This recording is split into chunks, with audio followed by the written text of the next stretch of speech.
Le Royaume-Uni est un pays qui fait partie des puissances les plus influentes sur la scène internationale. Il est composé de 4 nations constitutives, l'Angleterre, l'Écosse, le Pays de Galles et l'Irlande du Nord. La constitution du Royaume-Uni s'est faite en 3 étapes.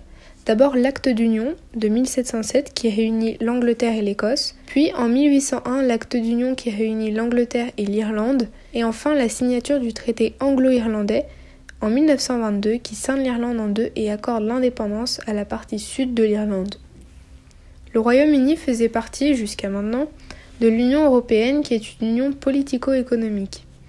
La constitution de l'Union européenne s'est faite, elle, plus récemment, du côté des traités, donc notamment le traité de Rome en 1958 qui institue le fonctionnement de l'Union européenne, puis le traité de Maastricht qui est le traité fondateur de l'Union européenne en 1993, et enfin le traité de Lisbonne qui a transformé l'architecture institutionnelle de l'Union européenne en 2009. Les chiffres et statistiques montrent que c'est un marché économique important et que le Royaume-Uni occupait une place non négligeable au sein de cette union. La sortie du Royaume-Uni de l'Union européenne représente donc une perte conséquente et nous allons nous demander quelles seront désormais les relations diplomatiques entre l'Union européenne et le Royaume-Uni.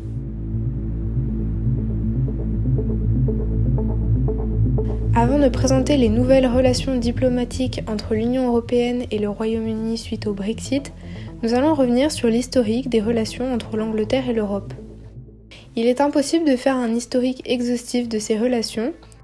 On se concentrera donc sur quelques conflits entre l'Angleterre et la France, car traditionnellement, les grands ennemis des Anglais sont les Français. La France et l'Angleterre se sont donc fait la guerre par intermittence entre 1689 et 1815. Les nombreux conflits ont donc débuté à la fin du XVIIe siècle, quand les pays européens et l'Angleterre tentaient de mettre un frein à la puissance et à l'ambition démesurée de Louis XIV, un roi français particulièrement guerrier qui a laissé sa trace dans l'histoire. Depuis le XVIIe siècle, France et Angleterre sont 2 pays extrêmement riches qui dominent l'Europe en prestige et en richesse, et cela incite à des conflits entre les 2 pays qui se disputent la première place. Par exemple, en 1678, alors que les 2 pays sont en paix, le Parlement britannique décide de prohiber l'importation de presque toutes les marchandises françaises en réponse au protectionnisme de Colbert qui empêche l'économie de l'Angleterre de se développer sur le marché français. S'ajoute à ces conflits économiques un fort sentiment anti-français qui règne à l'époque chez les Anglais, ayant surtout pour cause un anti-catholicisme. Ainsi, lorsque Napoléon arrive au pouvoir, il entretient une rancœur contre l'Angleterre et va théoriser l'idée d'un blocus continental qui affaiblirait l'Angleterre et placerait la France en première place au niveau de l'économie. Engagé par le décret de Berlin en novembre 1806, il avait pour objectif de ruiner le Royaume-Uni en l'empêchant de commercer avec les restes de l'Europe. Le blocus donne donc des résultats. Dès 1808, l'Angleterre connaît une crise économique avec une augmentation du chômage et des émeutes populaires. Néanmoins, cette crise ne dure pas et en avril 1814, le blocus prend fin avec le départ de Napoléon sur l'île d'Elbe. Jusqu'en 1870, la France restera donc la seconde puissance économique en Europe, assez loin derrière l'Angleterre. D'autres conflits, toujours entre la France et l'Angleterre, sont ensuite provoqués par des tensions coloniales. En effet, au XIXe siècle, le prestige devient associé aux colonies possédées et les 2 puissances européennes se lancent dans une course à la colonisation où ils seront très tardivement rejoints par l'Allemagne. Attention, on parle bien de la 2e vague de colonisation, on ne parle pas de celle plus ancienne avec la découverte de l'Amérique. Le Royaume-Uni se lance dans cette course à la colonisation avant tout autre pays européen. En effet, en 1846, il colonise l'île de Vancouver, puis en 1858 la Colombie-Britannique. Cela fait naître des rivalités, notamment avec la France, comme pour la colonisation de l'Égypte. Pour illustrer les conflits liés à la colonisation, on peut prendre l'exemple du coup de Fashoda. En 1898, les empires coloniaux français et britanniques se disputent la ville de Fashoda au Soudan. Cette ville, située à 650 km au sud de Khartoum sur le haut du Nil, est un emplacement d'un grand intérêt stratégique pour les 2 puissances coloniales. C'est un enjeu pour le contrôle de la région du Soudan. La France finira par céder, mais cela entraînera d'autres problèmes comme le déchaînement de l'opinion publique et une violente réaction des médias.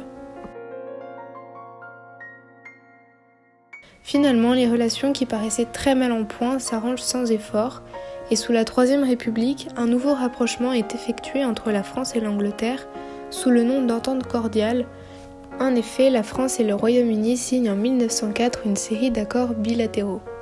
Ces accords constituent le socle de la Triple Entente avec l'Empire russe. L'une des questions qui reste encore délicate, c'est le thème de la pêche car c'est une source énorme de revenus et cela exploite des ressources naturelles. Le partage des zones de pêche est encore aujourd'hui une question qui se pose, notamment lors des négociations liées au Brexit. Nous allons maintenant parler des relations diplomatiques plus récentes entre le Royaume-Uni et l'Union européenne et nous allons nous demander et tenter de répondre à la question pourquoi la France et le Royaume-Uni sont devenus de si proches alliés. Premièrement, la proximité géographique entre ces deux pays permet l'existence d'un marché commun et d'une union douanière de libre circulation unique à travers le monde. Cet espace de libre circulation implique non seulement une politique économique commune, mais également une politique diplomatique commune, ce qui bloque en général un projet d'espace de libre circulation. Au niveau des relations avec l'Union européenne, c'est après la Seconde Guerre mondiale, dans les années 1950 et 1960, qu'il va y avoir la création d'un marché commun européen qui va dynamiser la réflexion commerciale mondiale et européenne pour lui donner un nouvel élan. L'Angleterre est au centre de cette réflexion sur l'avenir commun des pays européens, puisqu'en juillet 1968 se tient à Londres une réunion de l'Association industrielle pour le libre-échange européen. La construction de la future Union européenne ne rencontre ensuite aucun obstacle majeur, et à partir de l'entrée dans l'Union européenne, les deux premières puissances économiques de l'Europe marchent main dans la main, parfois en désaccord mais toujours en se soutenant. Impact du Brexit sur les relations Angleterre-Europe et le futur des relations. À la suite d'un référendum voté le 23 juin 2016, le Royaume-Uni quitte l'Union européenne le 31 janvier 2020. David Frost dirige une équipe de négociation pour l'accord à partir de la sortie effective du Royaume-Uni, c'est-à-dire le 31 janvier 2020.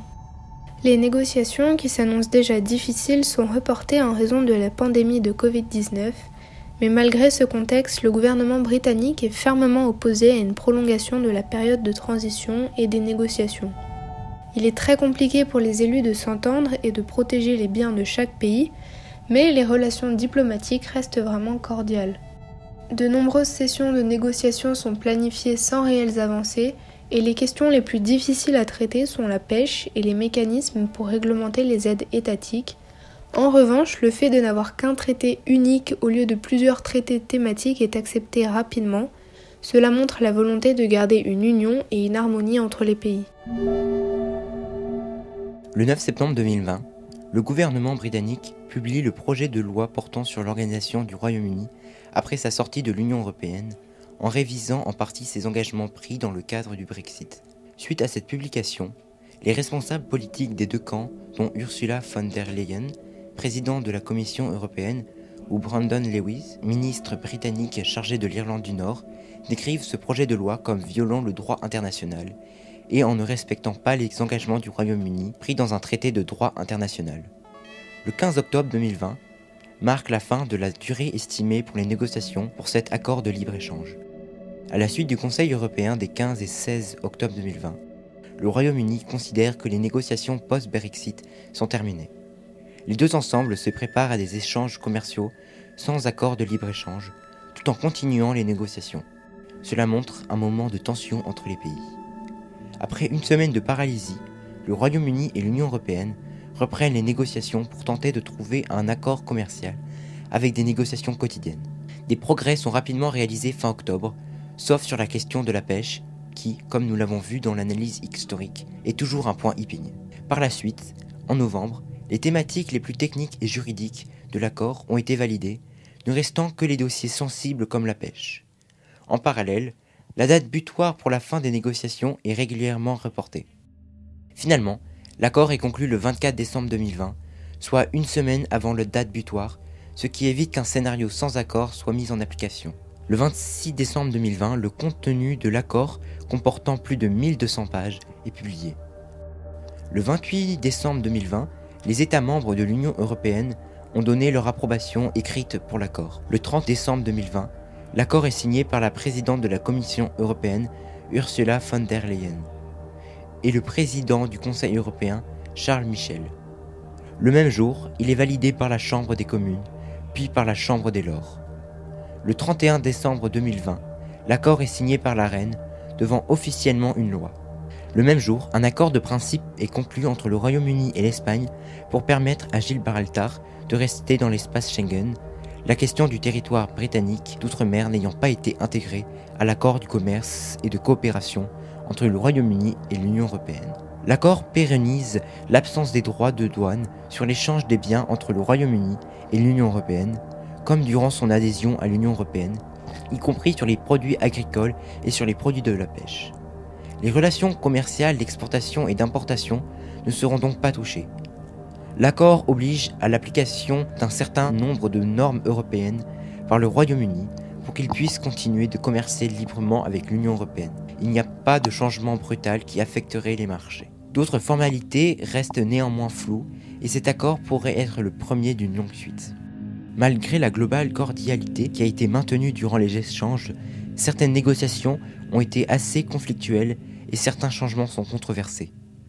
La fin de la période de transition et le retrait du Royaume-Uni de l'Union européenne suppriment la libre circulation des personnes entre les deux ensembles. Les citoyens britanniques n'ont donc plus les mêmes possibilités de travailler ou d'habiter dans l'Union européenne et vice-versa.